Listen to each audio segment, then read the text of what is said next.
बिस्मिल्लाहिर्रहमानिर्रहीम, अस्सलामुअलैकुम। मैं हूं करामत मुग़ल और मेरे साथ हैं ईसा नकवी। नकवी साहब वज़ीर-ए-आज़म शहबाज शरीफ 3 रोज़ा दौरे पर सऊदी अरब पहुंच गए हैं। ये उनका अपनी दूसरी वज़ारत उज़्मा में पहला गैर मुल्की दौरा है। शहबाज शरीफ क्या लेने गए हैं, क्या वो उन्हें मिल भी सकता है, और मिशन सऊदी अरब की क्या कहानी है? देखिए, लेने क्या गए हैं बड़ा इम्पोर्टेंट है। क्या वो मिल सकता है वो भी आपको बताएंगे कि इस वक्त हालात क्या हैं, सऊदी अरब के हालात क्या हैं। एक है पाकिस्तान की ख्वाहिश जी, एक है मोहम्मद बिन सलमान की गुंजाइश कि क्या वो दे सकते हैं या नहीं। एक मैं आपको बात बता दूं कि जो हुकूमत है ना, इस हुकूमत के मुस्तकबिल का तमाम तर दारोमदार इस दौरे की कामयाबी या नाकामी पर है। अच्छा, हाँ, कितना चलेगी ये डिसाइड हो जाएगा, सही, आपको अंदाजा हो जाएगा। मोहम्मद बिन सलमान अगर तो वो दे देते हैं। मोहम्मद बिन सलमान के हाथ में बहुत कुछ है।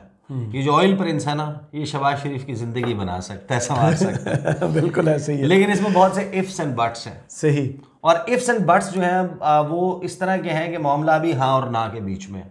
हम क्या मांगने गए वो भी मैं आपको बता देता हूँ कि हमारी क्या ख्वाहिश होगी, जो मुख्तलिफ क्वार्टर से हमें पता चल रही है। इस मामले को समझने के लिए ना मैं सिर्फ एक पैराग्राफ पढ़ देता हूँ, जो अब से थोड़ी देर पहले, चंद घंटे पहले, नए वज़ीर ख़जाना मोहम्मद औरंगज़ेब साहब ने जो गुफ्तगू की थी कराची स्टॉक एक्सचेंज के दौरे के मौके पे।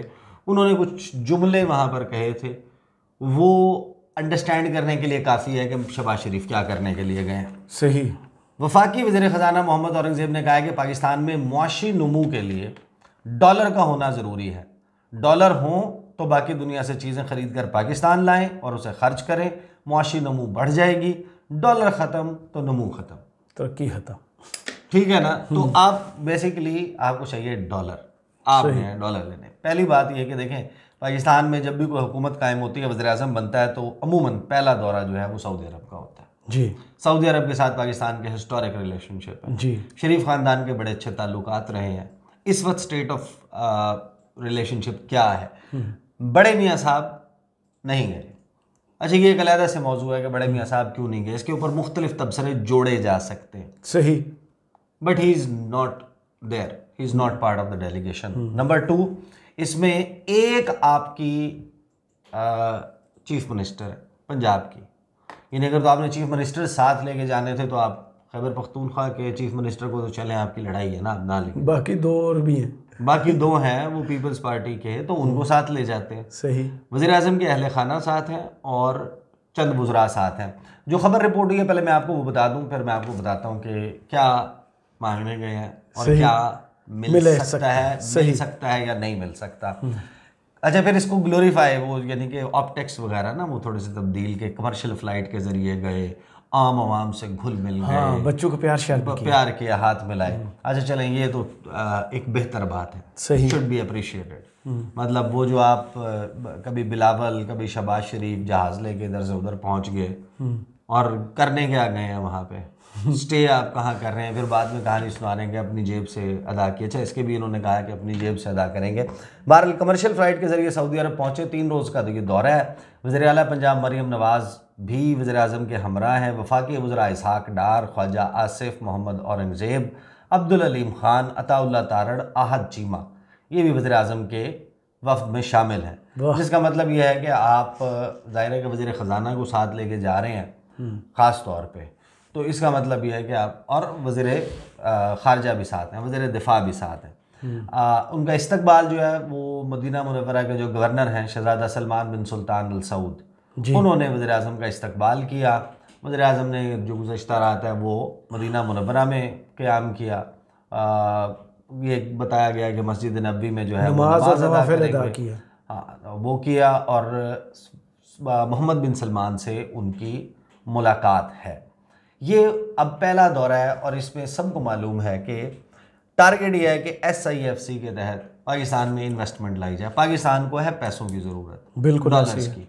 अच्छा, डॉलर्स भी पाकिस्तान का जो कैश फ्लो शॉर्टेज है ना, उसके लिए आपको ज़्यादा इस वक्त इमरजेंसी में, हाँ, इन्वेस्टमेंट बहुत इंपॉर्टेंट है, लेकिन इन्वेस्टमेंट मीडियम टर्म और लॉन्ग टर्म सोल्यूशन है। सही, मीडियम टर्म और लॉन्ग टर्म का मतलब यह है कि आपके, अच्छा फिर हमें वादा नहीं चाहिए, हमें फौरी तौर पे चाहिए। यानी आपके पास 10 अरब डॉलर की अगर ऑयल रिफाइनरी लगाने की बात करते हैं तो वो पैसा जो है वो पॉकेट मनी नहीं है शहबाज शरीफ की, जाओ चीज़ी खा लो कि जहाँ जिधर खर्च करना है कर लो, ऐसा नहीं है। सही। वो पैसे जो है वो एक मद में आ रहे हैं, आपके पास वो आए पैसे, उसने चले जाना है उसकी मशीनरी खरीदने के लिए, वो पाकिस्तान में तो नहीं अवेलेबल ना, वो तो बाहर से खरीदी जानी है, वो डॉलर्स में ही जानी है। तो वो आएगी, फिर वो मशीनरी आएगी, उसमें ज़ाहिर है कि कुछ उसको ऑपरेशनल एक्सपेंडिचर्स और उसके प्रोजेक्ट बनाने के मद में कोई पैसा रहेगा भी यहाँ सही। यहाँ पे कुछ लोग हायर होंगे और उनको नौकरियाँ मिल जाएंगी, लेकिन फिर उसके बाद वो चलेगी उसके समरात, और फिर Aahista Aahista investment is important. But अभी आपका इशू है कैश फ्लो की शॉर्टेज। ये नवंबर के महीने तक जो अदाद शुमार अभी तक सामने आए, 26 से 30 अरब डॉलर पाकिस्तान को रिक्वायर्ड है। बिल्कुल ऐसे ही है। और उसमें अभी शॉर्टेज मौजूद है। आपने उस गैप को ब्रिज करना है। आपका जो बैलेंस ऑफ पेमेंट क्राइसिस है, आपका जो डेट सर्विसिंग है कि आपने कर्ज़ों की अदायगियाँ करनी है, उसमें आपको बड़ी रिक्वायरमेंट है, और ओवरऑल आपको एक बड़ा कैश फ्लो का इंजेक्शन चाहिए। बिल्कुल। आप जाहिर है कि लामहला सऊदी अरब से ये मांगेंगे कि SIFC के प्लेटफॉर्म के थ्रू और अदरवाइज, यानी आपको एक अच्छा पैकेज मिल जाए। कितना पैकेज मिलेगा तो वो मेरे ख्याल में बड़ा अच्छा होगा अगर आपको फॉर एग्जांपल एक कंप्रिहेंसिव ओवरऑल 10 अरब डॉलर का पैकेज मिल जाए सऊदी अरब से, यानी उसमें इन्वेस्टमेंट हो, उसमें डेफर्ड पेमेंट पे ऑयल हो, और उसमें आपके जो रिजर्व्स हैं, नहीं जो आपका जो स्टेट बैंक है आपके पास वो कुछ पैसे जो है वो रखवा दे। लोन की मद में ही हो जी, लेकिन वो आपको हमने छेड़ने नहीं है पड़े। इनिशियल यहाँ से हो जाए। SIFC का टारगेट क्या था? 5 साल में 100 अरब डॉलर की इन्वेस्टमेंट आएगी 5 साल में, ठीक है। और 5 साल में 100 अरब डॉलर का मतलब ये है कि इसमें से जाहिर है कि आप मेजर चंक जो है वो सऊदी अरब, UAE, कतर और चाइना, इनकी तरफ देख रहे हैं। सही। सऊदी अरब से अगर आपका अच्छा आगाज़ हो जाता है, अल्लाह करे हो जाए, अगर हो जाता है तो उस सूरत में आप इसको सक्सेसफुल कह सकते हैं। लेकिन अब सूरत हाल क्या है जी, ये तो थी हमारी फरमाइश जी, या ये तो थी हमारी यूँ समझ लें ख्वाहिश जी कि ये हो जाए। आगे की गुंजाइश, आगे की गुंजाइश। अच्छा, गुंजाइश में जब आप बात करते हैं ना, मैं आपके सामने 8 स्टोरीज़ की हेडलाइंस जो हैं वो आपके सामने रख के ब्रीफली आपको एक्सप्लेन कर देता हूं, तो आप अंडरस्टैंड कर लेंगे कि इस वक्त कितना लाइकली है और ये हो जाएगा या नहीं होगा। जो ख़बरें फ़िलहाल चल रही हैं वो ये हैं कि सऊदी अरब जो है वो OGDCL और PPL जी, उसकी जो शेयर होल्डिंग है वो, और रेकोडेक में इन्वेस्टमेंट जी 1 अरब डॉलर की, ये खबरें चल रही हैं कि होने जा रही है। हाँ, इम्कान के तौर, इम्कान है कि 1 अरब डॉलर हो जाएगा। 1 अरब dollar would be a bit less, जो पाकिस्तान की रिक्वायरमेंट है या जो पाकिस्तान को मिल जाना चाहिए। अब उसमें जाहिर है कि शरीफ ख़ानदान हमेशा से ये कहता रहा है कि हमारा जो यूनिक सेलिंग पॉइंट है, USP, वो ये है कि हमारी सऊदी रॉयल फैमिली के साथ ताल्लुकात बड़े अच्छे हैं। ताल्लुकात बिल्कुल अच्छे रहे हैं, अब नहीं है। नहीं, अभी भी जाहिर है कि ऐसी बात नहीं कि वो ताल्लुकात ख़राब हैं, लेकिन जिस जनरेशन के साथ इनके ताल्लुकात रहे हैं वो जनरेशन मोहम्मद बिन सलमान से ऊपर वाली जनरेशन है। अच्छा, जिनके साथ इनके बड़े अच्छे ताल्लुकात रहे। जाहिर है कि सरूर पैलेस पाकिस्तान से मियाँ साहब की डीलें करवा के बाहर भेजना, वापस पाकिस्तान भेजना, उसके लिए ये तमाम मामलात, वो लजीजिया वो कहाँ लगी थी, वो सरूर पैलेस कहाँ था, वो कि सारा कुछ जो बिजनेस सारा जद्दा में जो फैसिलिटेट किया, तो वो जाहिर है कि ताल्लुकात थे तो फैसिलिटेट किया ना। परवेज़ मुशर्रफ को सज़ा पे इम्प्लीमेंट करवाने से और उससे रोका, तो वो किसने रोका? सऊदी अरब ने रोका ना। 2007 में मियाँ साहब की एक फ्लॉप वापसी के बाद फिर सऊदी क्राउन प्रिंस के तैयारा आया था ना लेने के लिए, यहाँ से दोबारा चले गए थे। जी बिल्कुल। फिर दोबारा उन्हीं के प्रेशर पे पाकिस्तान आए थे ना। लेकिन मसला ये है कि एक तो जिनके साथ ताल्लुकात शरीफ फैमिली के रहे हैं जी, वो हाउस ऑफ सऊद की पॉलिटिक्स में मोहम्मद बिन सलमान के राइवल्स हैं। अच्छा अच्छा अच्छा। उनमें से कुछ शहजादों को मोहम्मद बिन सलमान ने उल्टा लटकाया भी है, जिन्होंने बंद किया सी। हाँ, और उनसे पैसे भी वसूल हैं। बिल्कुल ऐसे ही है। दूसरा, मोहम्मद बिन सलमान का तरीका कार और पॉइंट ऑफ व्यू, लेकिन 2022 से ऑनवर्ड आपकी तो कोशिश थी ना मोहम्मद, इन सब से पैसे लेने की कोशिश क्या पहले नहीं की? शहबाज शरीफ ने तरला नहीं डाला, पैसे नहीं मांगे ना, आपको नहीं मिले जी। गोया के ताल्लुकात वो नहीं है कि हमने मांगे तो उन्होंने दे दिए जी। मोहम्मद बिन सलमान का इस वक्त तरीक़ाकार क्या है और क्या चल रहा है सऊदी अरब में, उसके लिए मैं आपके सामने कुछ चीज़ें रख देता हूं, तो उससे अंदाज़ा लगा लें कि अगर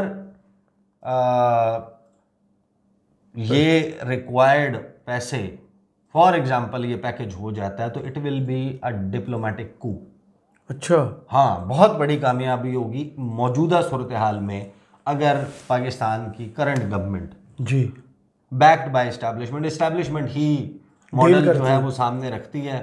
ये अगर इनके कहने के ऊपर आने होते ना तो कब गारंटी तो वही पहले दौरा हुआ है तो ये दौरा। अच्छा, फिर आर्मी चीफ के ताल्लुकात जी बड़ा बिल्कुल सही किया जाता है गल्फ रीजन में, उन्होंने वहां पे सर्फ भी किया। तो अगर if at all something has to come वो इनकी वजह से आएगी वो मियां साहब की जो भी पहले दौरा हुआ है वही ना। अच्छा, खान साहब के दौर में भी जी पैसे जो है इनसे फौज ने ही मेन वो की थी। बिल्कुल ऐसे ही जो 2018 अप फ्रंट बिल्कुल ही आगाज में 2 months 1 month down the line, उसमें जाहिर है कि गवर्नमेंट की कोई रेपो नहीं थी जी, उस वक्त नहीं बनने वाली, ऑब्वियसली उसके पीछे फौज का और वो भी सारा था।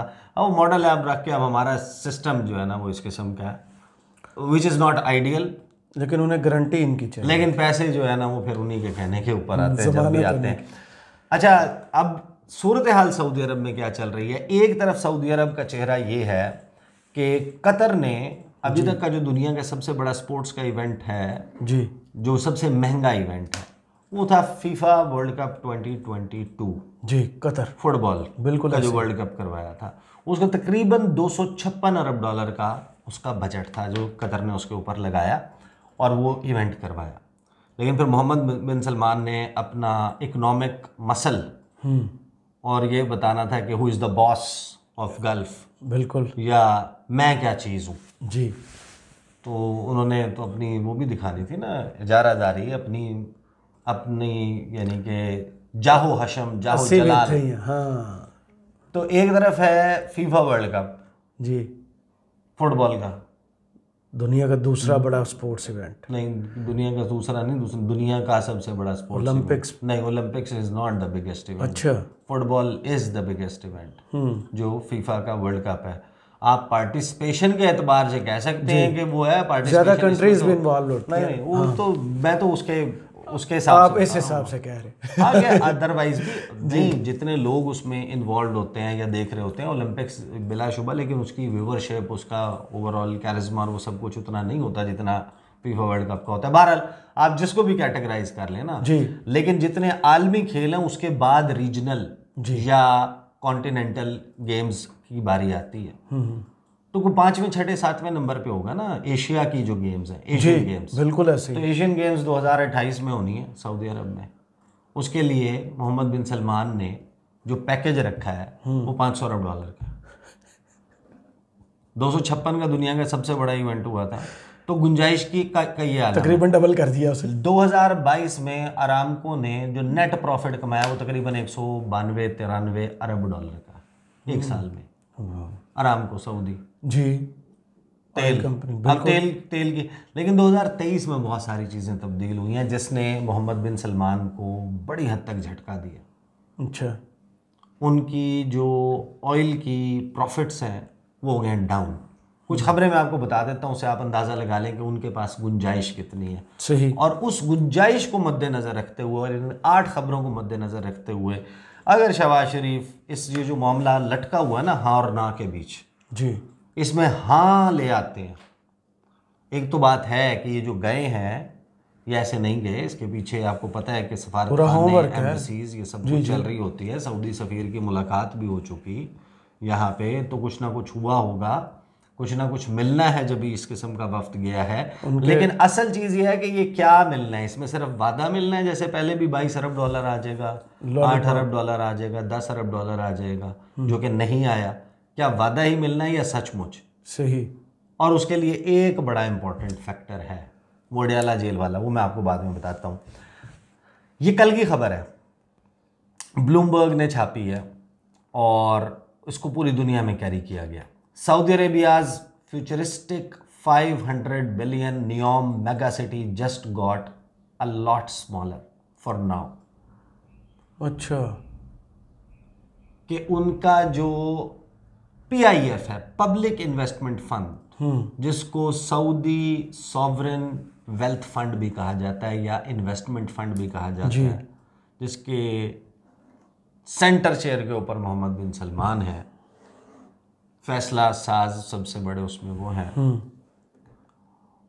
उसको एक बड़ा धचका लगा है। अच्छा, और उसमें पैसे हो गए कम। इन्होंने जितनी एलोकेशन करनी थी 2024 में वो नहीं की, अपने पास नहीं कर रहे इन्वेस्टमेंट उस प्रोजेक्ट के लिए जो मोहम्मद बिन सलमान के लिए इस वक्त ख्वाब है, जिंदगी मौत का मसला। हाँ, जो उसका ख्वाब है, विजन 2030 जी, उसके लिए पैसे नहीं है। पहले बातें चल रही थी कि 10 लाख लोग जो है उनकी वो रिहाइश शुरू हो जाएगी बाय 2030, और अब जो नया फिगर रिवाइज होके आ रहा है कि 3 लाख।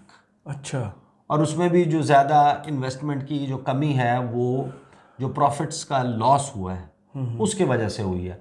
अच्छा, ये खबर देखें, अगली खबर देखें, टाइम्स ऑफ इंडिया में लगी हुई है।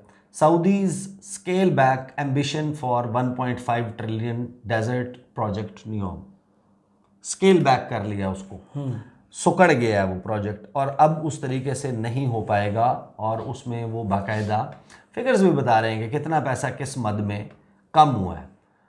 2022 का स्टेटमेंट है मोहम्मद बिन सलमान का कि जो फर्स्ट फेज है नियोम का, उसमें 1.2 ट्रिलियन रियाल्स यानी कि 320 अरब डॉलर लगेंगे by 2030। Half of that is expected to come from the PIF public investment fund which the de facto rulers chairs, कि जिसको वो चेयर खुद करते हैं। तो वो पैसे जो हैं उन्होंने अपने वहाँ पर नहीं डाले। आगे आ जाए कि जो सऊदी अरब का जो ऑयल जाइंट है Aramco, post 25% fall in full year profit. 25% जो है वो उनका प्रॉफिट एक साल में कम हो गया। उसके बाद आप अगला स्टेटमेंट देखें कि Aramco pays nearly 100 billion in dividends as profits tumble. Profits नीचे गिर रहे हैं और उनको डिविडेंड जो है जो उन्होंने दिया वो 100 अरब डॉलर है ऑलरेडी। उसके बाद अगली उसके ऊपर आ जाएं, जो फ्रांस 24 है, उसने इस हवाले से रिपोर्ट किया है कि सऊदी अरब जो है उसको इस वक्त किस किस्म के मौशी खदशात ने घेरा हुआ है। सही। और जो अरामको के शेयर्स हैं उनके उसमें गिरावट, और फिर जो अरामको के को चेयर करते हैं जी, वो बता रहे हैं कि हमने जो है ये जो दुनिया फॉसिल फ्यूल की बात कर रही है जी, मोहम्मद बिन सलमान का भी यही था ना कि हमने ऑल्टरनेट एनर्जी की तरफ जाना है और दुनिया ऑल्टरनेट एनर्जी की तरफ जा रही है। इस वजह से हम विजन 2030 बना रहे हैं कि हमने ऑयल से पैसा नहीं बनाना, हमने बनाना है मुतबादिल से, मुतबादिल जो है ज़राअत, सनत, उसके अलावा टूरिज़म, रिलीजियस टूरिज़म के अलावा टूरिज़म। जी बिल्कुल। और नियोम सिटी और इंटरनेशनली जो बड़ी बड़ी मल्टीनेशनल कंपनीज हैं उनको अट्रैक्ट करेंगे। उन्होंने तो 20-20, 25-25 और 50-50 साल के टैक्स में बड़ी हद तक छूट भी दी है कि जो UAE में कंपनीज हैं वो और दीगर जो रीजन में कंपनीज ने अपने हेडक्वार्टर्स बनाए हुए हैं, उधर है, वो रीजनल ऑफिसेज बनाए हुए हैं, वो वहाँ पर आ जाए। वो तो अपने हर किस्म के हाथ पांव मार रहे हैं। और इसमें जो सबसे इम्पोर्टेंट और दिलचस्प खबर है वो खबर ये है कि ये Saudi crown Prince MBS 100 billion foreign investment quest falters, कि सऊदी अरब का इस वक्त अपना टारगेट ये है कि सालाना जी 100 अरब डॉलर की उनके पास फॉरेन डायरेक्ट इन्वेस्टमेंट आए। बिल्कुल। ये टारगेट जो बंदा लेके चल रहा है उसका टारगेट जो है उन्होंने मिस किया है, हमारा भी टारगेट बाय 81 बिलियन डॉलर्स। हो। इनका टारगेट जो है वो था 100 अरब डॉलर की इन्वेस्टमेंट आए, लेकिन उनके पास तकरीबन 19 अरब डॉलर की FDI आई है। 81 अरब डॉलर कम है ये उस टारगेट से जो टारगेट सेट किया था मोहम्मद बिन सलमान ने। तो एक ऐसा मुल्क जो खुद इतना बड़ा टारगेट रख के बैठा हो कि हमारे पास जो है वो इतनी इन्वेस्टमेंट आनी चाहिए, हम उससे इन्वेस्टमेंट मांगने या पैसे मांगने जा रहे हैं। यही 1900 ने कह रहे हो हमें दे दे। तो अब जो है इस सारी सूरत हाल में ये तो तय है कि कुछ मिलेगा। अच्छा, जब भी जा रहे हैं ना, कितना मिलेगा? कितना मिलेगा उसके लिए ये सूरत हाल है जिसको देख के कम से कम मुझे लगता है कि अगर ये वो लेने में कामयाब हो जाते हैं जो मांग रहे हैं, तो ये तो बाजे बजाते हुए वापस आएंगे। नहीं तो ये तो फिर पूरे पाकिस्तान को बजाने चाहिए। सही। नहीं मतलब ये तो एक अच्छी खबर होगी ना आपको अगर यहाँ से मिलने लग जाता है। मईशत देखें, सियासत को थोड़ा सा साइड के ऊपर रख के देखें ना, मईशत से तो जो है ना हर बंदा मुतासर होता है। आप हमें सुनने वाले देखने वाले हर बंदा मुतासर होता है।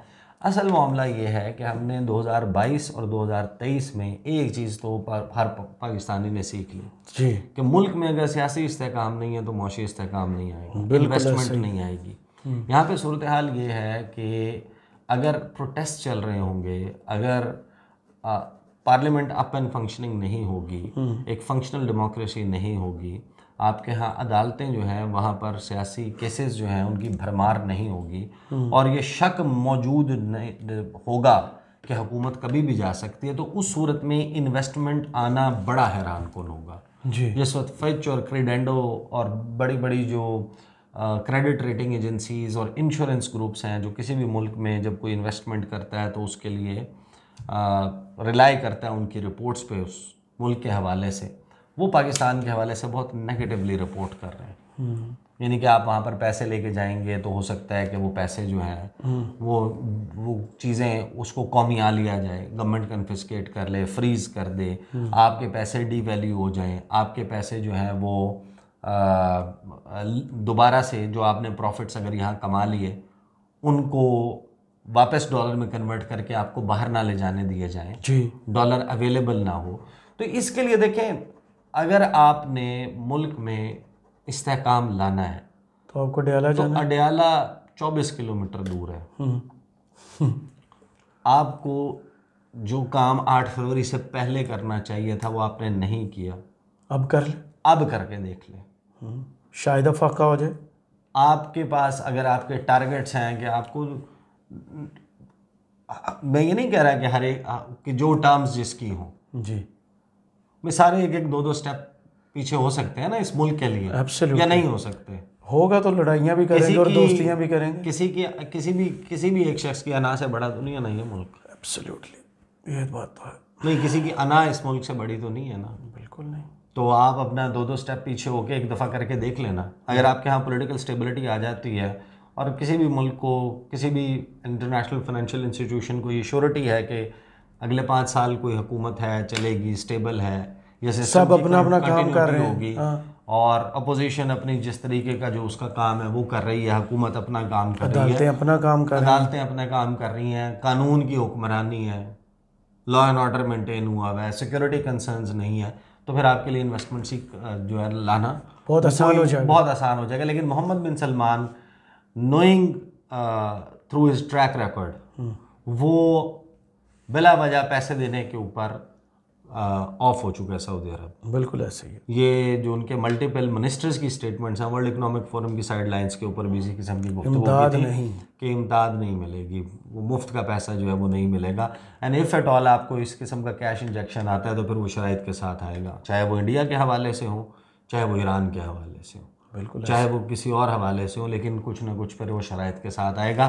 लेट्स सी, ज़ाहिर है कि कितना इसमें से गेन कर पाते हैं।